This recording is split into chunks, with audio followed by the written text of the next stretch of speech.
Assalamualaikum warahmatullahi wabarakatuh. Alhamdulillahirabbil alamin. Wassalatu wassalamu ala asrofil anbiya'i wal mursalin wa ala alihi washabbihi ajmain. Amma ba'du. Puji dan syukur kita panjatkan kepada Allah Subhanahu wa taala yang dimana kita masih diberikan kesehatan, keselamatan, dan hingga sampai sekarang ini kita masih diberikan nafas kehidupan. Amin ya rabbal alamin. Serangkaian sholawat kita beri junjungan kita Nabi Muhammad sallallahu alaihi wasallam. Allahumma sholli ala sayyidina Muhammad wa ala sayyidina Muhammad. Yang dimana kita akan diberikan syafaat di akhir yaumil kelak. Amin ya rabbal alamin. Baik, di sini kami dari kelompok 12 yang beranggotakan saya sendiri yang bernama Erlangga Hakim Manurung dan teman saya Nabila Ramadhani. Dan di sini kami membahas mengenai intervensi konflik dalam manajemen konflik, yang dimana dosen pengampunya adalah Ibu Nuri Aslami, MSI. Baik,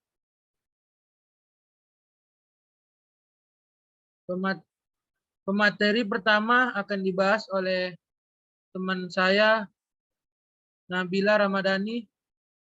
Kepada saudari Nabila, saya persilahkan. Baik, Assalamualaikum warahmatullahi wabarakatuh. Terima kasih sebelumnya kepada moderator yang telah memberikan saya izin untuk menyampaikan materi kita pada kali ini. Di sini saya akan membahas mengenai pengertian intervensi konflik.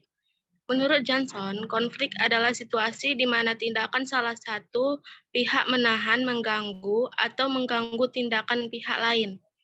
Sedangkan secara istilah, intervensi adalah suatu tindakan atau intervensi yang dikeluarkan oleh suatu lembaga dalam menghadapi suatu masalah yang timbul antara dua pihak atau lebih yang terlibat ketika tindakan yang merugikan salah satu pihak yang bermasalah.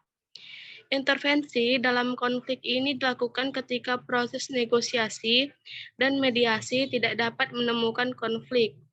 Intervensi dapat dilakukan ketika salah satu aktor konflik meminta intervensi atau pihak-pihak yang ingin melakukan intervensi mengantisipasi tingkat kepentingan mereka dalam intervensi konflik.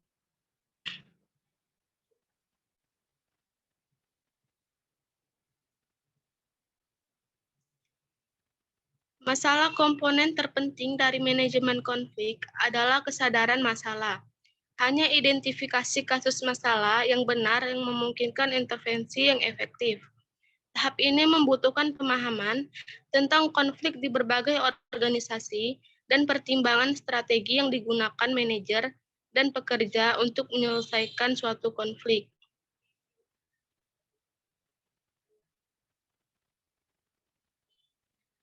Adapun dua jenis intervensi konflik, yang pertama itu pendekatan proses.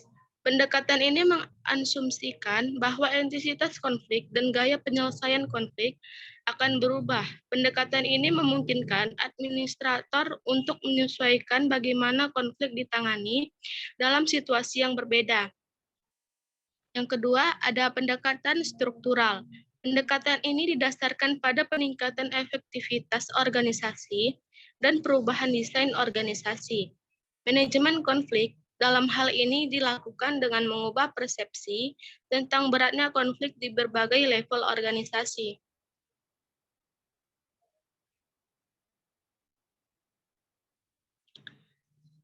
Adapun B, tim intervensi. Tim intervensi ini merupakan kelompok yang membantu dalam menyelesaikan sebuah konflik. Tim ini tidak harus berasal dari luar perusahaan atau organisasi, asalkan kedua belah pihak yang bertikai, yakni kelompok ini memiliki wibawa dan mampu memecahkan semua masalah secara adil.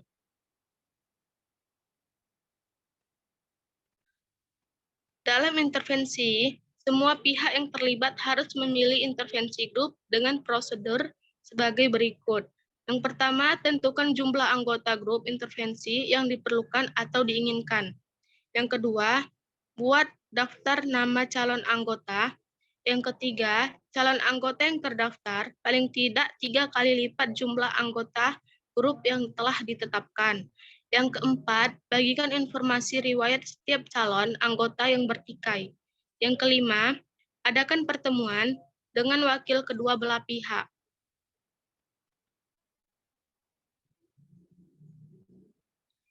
Berikut ini panduan untuk membantu intervensi grup dalam melakukan percobaan.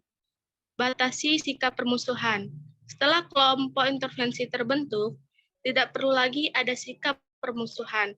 Kehadiran kelompok intervensi dan bahwa garis batas yang tegas antara pihak yang bertikai telah ditarik.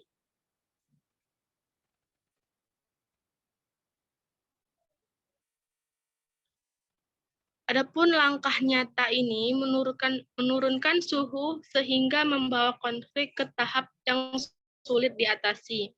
Yang pertama itu terlibat diri, yang kedua itu menunjuk penulis, yang ketiga itu deskripsi singkat, yang keempat itu hindari rahasia, dan yang kelima itu jangan menjadi dewa penolong.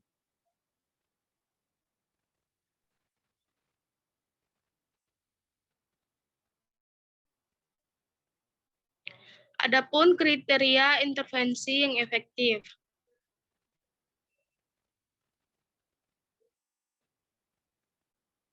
Kriteria yang intervensi yang efektif adalah adanya informasi yang benar dan berguna, agensi dan komitmen internal. Informasi yang benar dan berguna untuk dicapai sebagai informasi tentang masalah organisasi yang diperoleh selama proses diagnostik.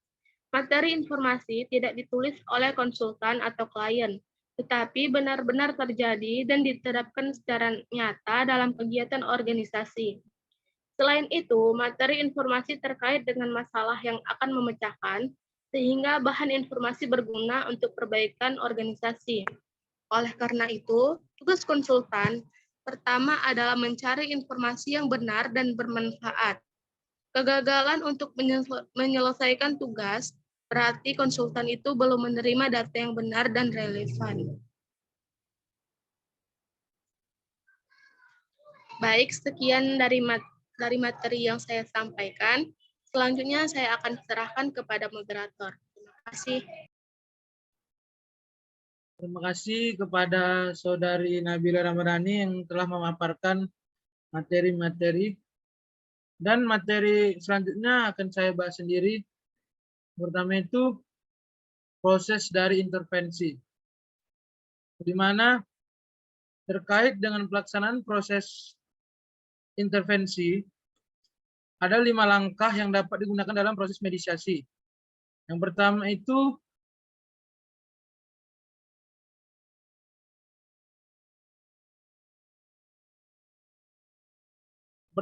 ada setel parameter. Yang kedua, pengumpulan data. Yang ketiga itu biaya pengorganisasian. Yang keempat adalah buah alternatif. Yang kelima itu mengevaluasi dan mencari persetujuan. Jadi proses 5 langkah slide sebelumnya adalah format yang dirancang dan disiapkan oleh pihak ketiga sebagai kelompok yang ditunjuk oleh pemimpin organisasi dan diminta untuk melakukan kegiatan intervensi. Dan keberhasilan atau kegagalan format yang direkomendasikan pihak ketiga ini kegagalan tergantung pada partisipasi dan hasil kelompok. Pekerjaan yang sedang dilakukan ini, namun tugas tim intervensi adalah memberi mereka kredibilitas yang dapat digunakan untuk percakapan positif. Yang keberhasilan mengelola konflik. Jadi, manajer dapat berhasil menangani konflik yang ada dalam organisasinya jika memenuhi beberapa kriteria antara lain. Yang pertama itu ada organisasi yang dipimpinnya akan menjadi organisasi yang adaptif. Nah, yang kedua itu mengingatkan anggota bahwa setiap individu memiliki keterampilan, kreativitas, inovasi, pendidikan, nilai persepsi yang berbeda. Yang ketiga, menyesuaikan dengan pengalaman, keterampilan mereka. Yang keempat, ada memberi motivasi dan dorongan untuk menjadi individu yang kreatif, sehingga secara aktif berkontribusi.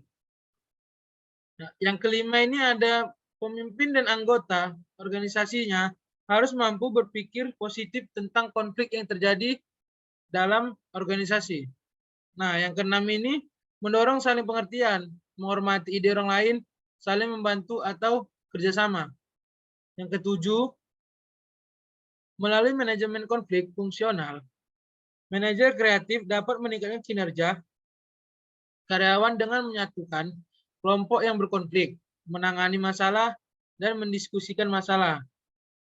Yang ke-8 itu adalah setiap karyawan menjadi pribadi yang kreatif dan termotivasi untuk menciptakan dan mempromosikan nilai-nilai lebih dari organisasi melalui budaya organisasi yang inovatif dan adaptif. Jadi, baiklah, sekian presentasi dari kami kelompok 12.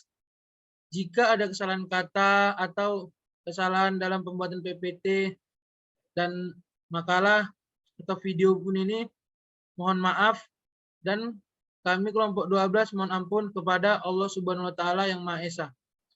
Baik, assalamualaikum warahmatullahi wabarakatuh.